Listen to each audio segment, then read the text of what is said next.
ዘመን ቀዳማዊ ሥላሴ ንጉሠ ነገሥት ሆነው የጦር ሚኒስትር አይደሉም፣ የአገር ግዛት ሚኒስትር አይደሉም፣ የገንዘብ ሚኒስትር አይደሉም፣ ግን የትምህርት ሚኒስትር ናቸው። በዛን ጊዜ የነበሩት አፍላ ጉዳዮች በአፍሪካ ላይ በአንድ በኩል የሞንሮቪያ ግሩፕ የሚባሉ ነበሩ፣ በሌላ በኩል ደግሞ የካዛብላንካ ግሩፕ የሚባሉት ነበሩ። እነኚህን ሁለቱን አስታርቆ በአንድ ስብሰባ ላይ አገናኝቶ በወቅቱ የነበረውን የአፍሪካን ችግር መፍታት ነው። ችግርማ አለ።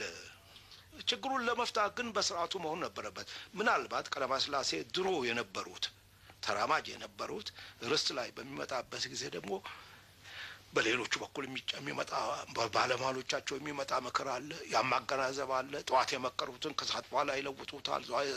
ሚኒስትሮች ምክር ቤት የወሰነውን እዛ ሄደው ይለውጡታል። የመሬት ሚኒስትር ለምሳሌ ሕጉን ወስዶ ፓርላማ በሚከራከርበት ጊዜ ባለሟሎች በጎን ሄደው የለም ይሄ ምክር አይበጅም ብለው ከምክር ቤቱ እንዲወጣ ይደረጋል። ለምን ነው እንግዲህ እኛ የምንለው የነበረው። ቢደረግ ኖሮ ቀዳማዊ ሥላሴ መንግስት መጨረሻ ላይ መንግስቱ ሲመጡ ምንድነው የሚተችባቸው የነበረው ትችት? ትልቁ እኮ የመሬት ጉዳይ ነው። ያ ነገር ቢስተካከል ይችሉም ነበር። ቢስተካከል ይሄ ነገር ባልመጣ ነበር።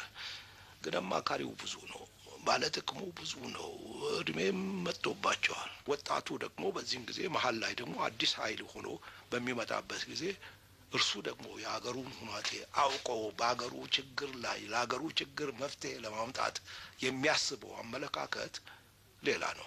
መሬት ላራሹ ነው የሚለው።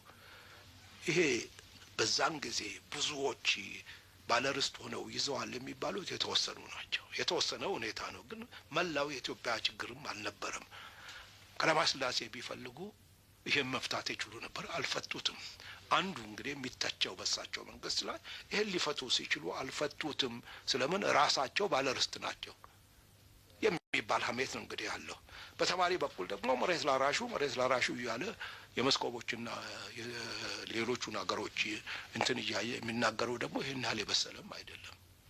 እኛም ደግሞ በመንግስት ቤት ሆነን ደግሞ የምናቀርበው ሀሳብ መሬት ላራሹ የግዴታ አዲስ አበባ ቁጭ ብሎ 40,000 ጋሻ አሩሲ አለኝ እዚህ አለኝ የሚለው ነገር አገር የሚያጠፋ ነው፣ የሚበድል ነው፣ ትክክልም አይደለም። የሚሰሩ ከሆነ ይሰራበት፣ የማይሰሩ ከሆነ የግዴታ ለሚሰሩ ሰዎች መታደል አለበት ነው እኛ የምንምለው። ሁሉም ባለ ርስት ይሁን ነው።